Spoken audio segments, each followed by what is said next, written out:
Bismillahirrahmanirrahim. Assalamualaikum warahmatullahi wabarakatuh. Perkenalkan, nama saya Benari dari Prodi Administrasi Pendidikan Fakultas Keguruan dan Ilmu Pendidikan Universitas Muhammadiyah Palembang. Baiklah, saya akan menyampaikan materi yaitu bertema tahap dan penanggulangan pelanggaran disiplin. A. Tahap memelihara disiplin. B. Jenis gangguan dan cara penanggulangan gangguan disiplin. C. Kebiasaan hidup. Baiklah, saya akan menjelaskan yang poin pertama, yaitu tahap memelihara disiplin. Memelihara disiplin adalah suatu proses. Karena ia berproses, maka memelihara disiplin akan terdiri dari serangkaian tahapan yang harus diperhatikan oleh para penegak disiplin. Adapun juga tahap-tahapan dalam memelihara disiplin yang dikemukakan oleh Rahman tahun 1999, halaman 210 sampai 211 adalah sebagai berikut. Yang pertama yaitu pencegahan.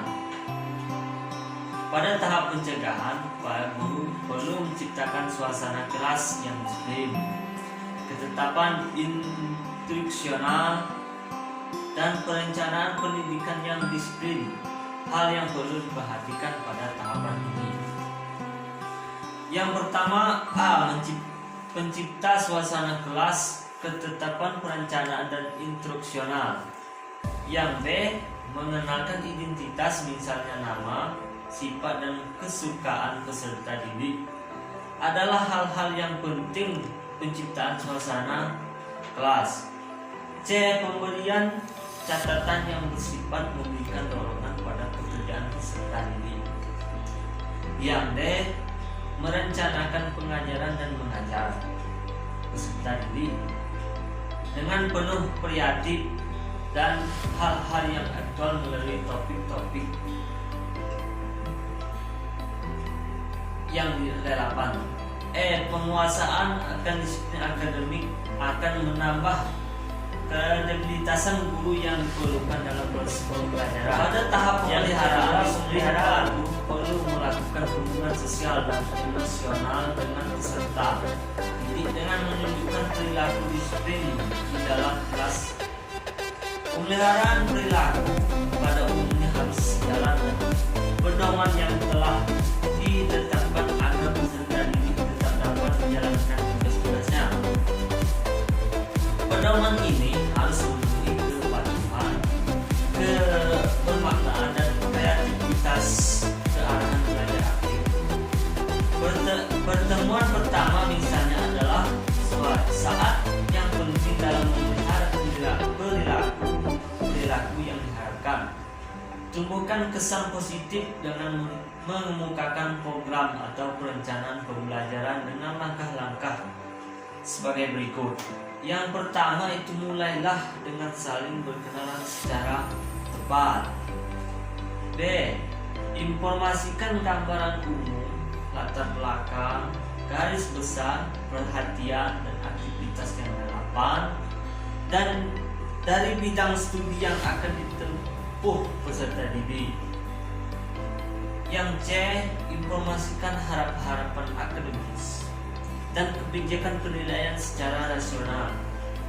Yang D. Memberikan kesempatan peserta didik menyatakan harapan yang mereka dengan kemungkinan yang saling insya Allah membutuhkan. Yang C itu campur tangan atau intervensi. Campur tangan merupakan usaha guru untuk menetapkan perilaku tidak pantas dari peserta didik. Ini dilakukan bila teknik-teknik yang diterapkan oleh pasien pencegahan dan pemeliharaan tidak berhasil.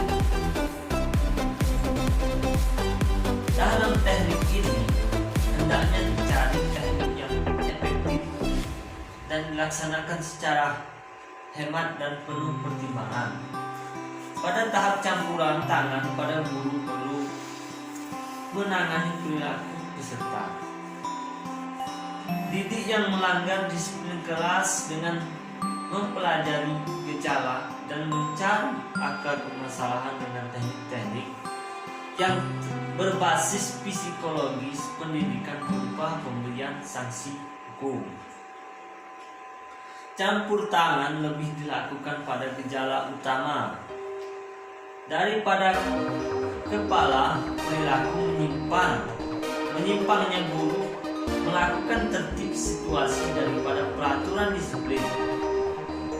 Guru hendaknya menggunakan pendekatan ilmu dan seni mendidik dari fase-fase ini. Guru memerlukan keahlian dalam langkah-langkah ini, sepertinya bertanya, menatap mata peserta, didik, memberikan isyarat dengan tangan atau kepada agar peserta didik tidak berperilaku tidak ikhlas. Jika cara ini tidak berhasil, mintalah peserta didik dengan menyebutkan namanya untuk dia memindahkan tempat duduknya atau melakukan apa saja yang tepat untuk situasi seperti itu. Hal itu semuanya harus dilakukan dengan tenaga yang tidak emosional. Hindari segala jenis tindakan yang menimbulkan konfrontasi. Yang keempat itu pengaturan. Pada tahap pengaturan, para guru harus mengatur perilaku peserta didik yang menyimpang dari disiplin kelas dan memberikan bimbingan dan memberikan pengarahan yang mendidiknya persuasif dan demokratis agar peserta didik menyadari perilaku yang menyimpang dan kembali mematuhi disiplin kelas. Tujuannya dari pengaturan perilaku adalah untuk mengurangi kesalahan pelaksanaan dan pengembangan kecakapan peserta didik.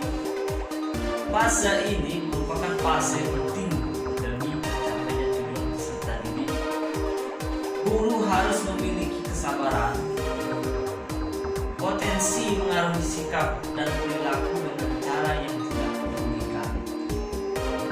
Guru dapat membantu peserta didik menyadari bahwa perilaku memiliki konsekuensi dengan kehidupan mereka. Guru dapat mempertimbangkan alternatif aktivitas ke arah pengembangan dan perilaku positif melalui cara yang efektif.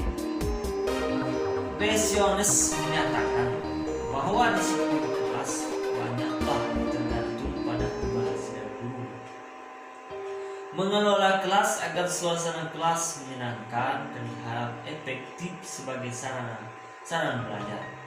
Berapa saran bagi guru untuk menangani disiplin di kelas?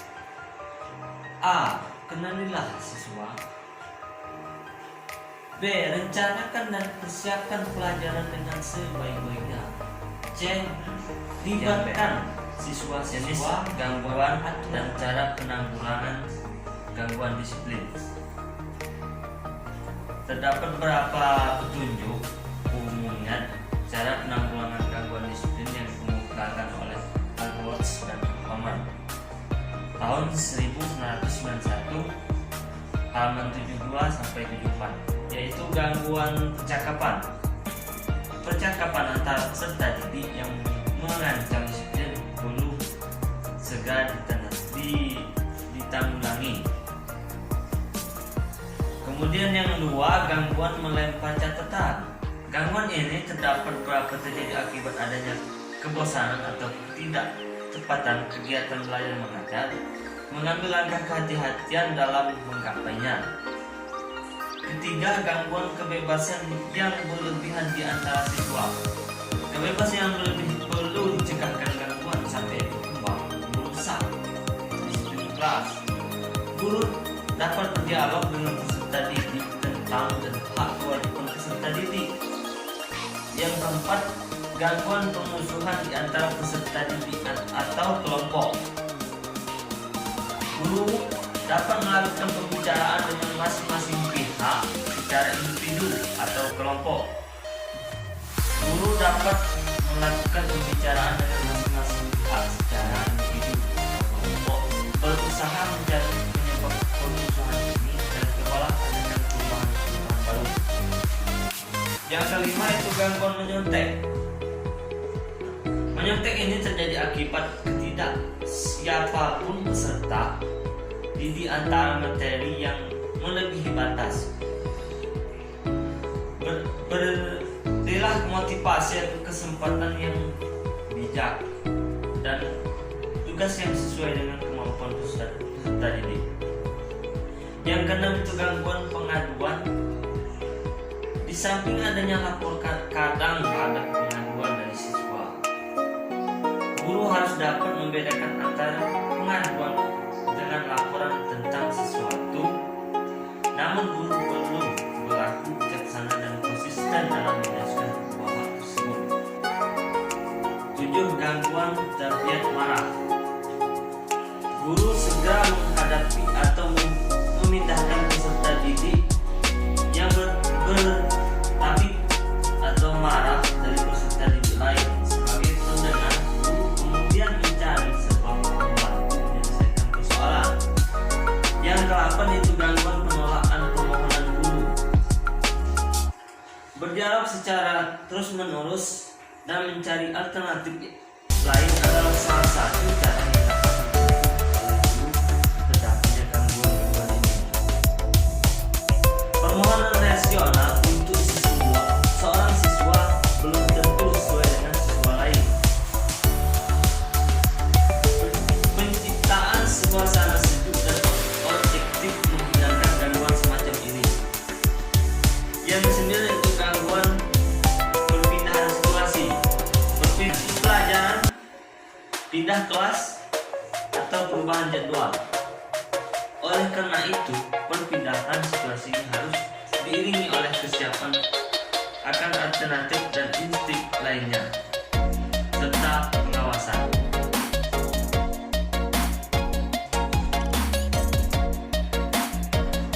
Kemudian yang C, kebiasaan hidup tertib. Nah, hidup tertib ini tidak semua orang bisa melakukannya, karena kebebasan hidup tertib ini mungkin dari hati yang paling dalam seorang siswa. Karena kenapa? Kita cuma hanya bisa mengarahkan kehidupan tertib ini, karena itu tuh dari hati masing-masing.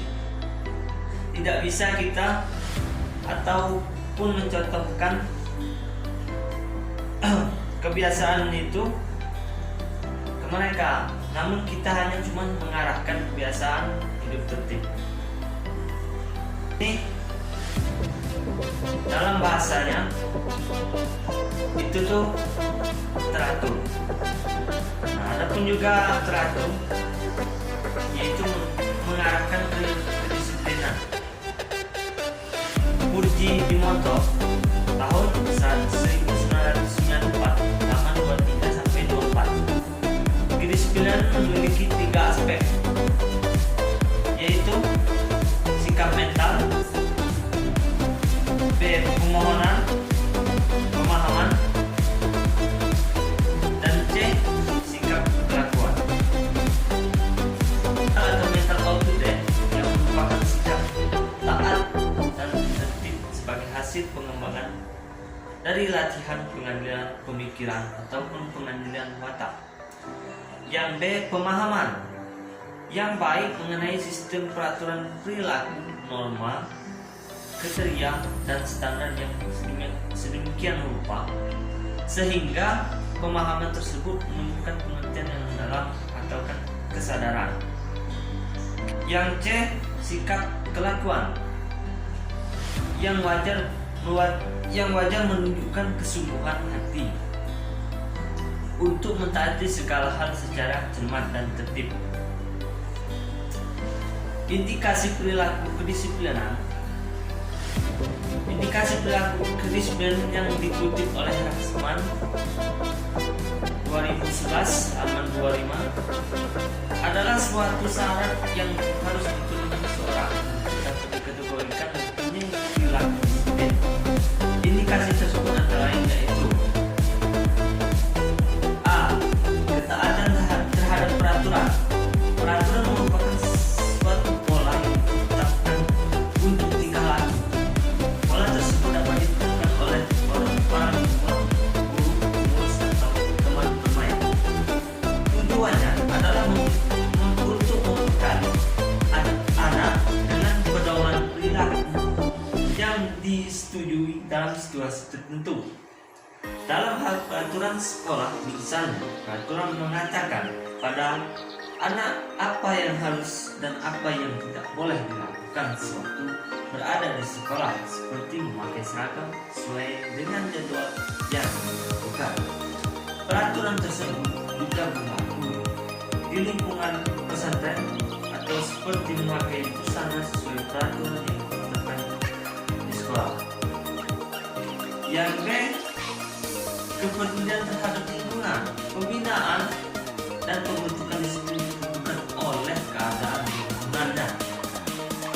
Yang C. Partisipasi dalam proses pelajaran mengajar. Partisipasi disiplin bisa berupa perilaku yang dilakukan seorang yang keterlibatannya pada proses belajar mengajar. Yang D. Kepatuhan menjadi larangan. Pada sebuah peraturan juga terdapat larangan yang harus dipatuhi. Ini larangan yang ditetapkan bertujuan untuk membantu menegakkan perilaku. Sekian materi dari saya. Saya akhiri. Wabillahi taufiq wal hidayah. Assalamualaikum warahmatullahi wabarakatuh.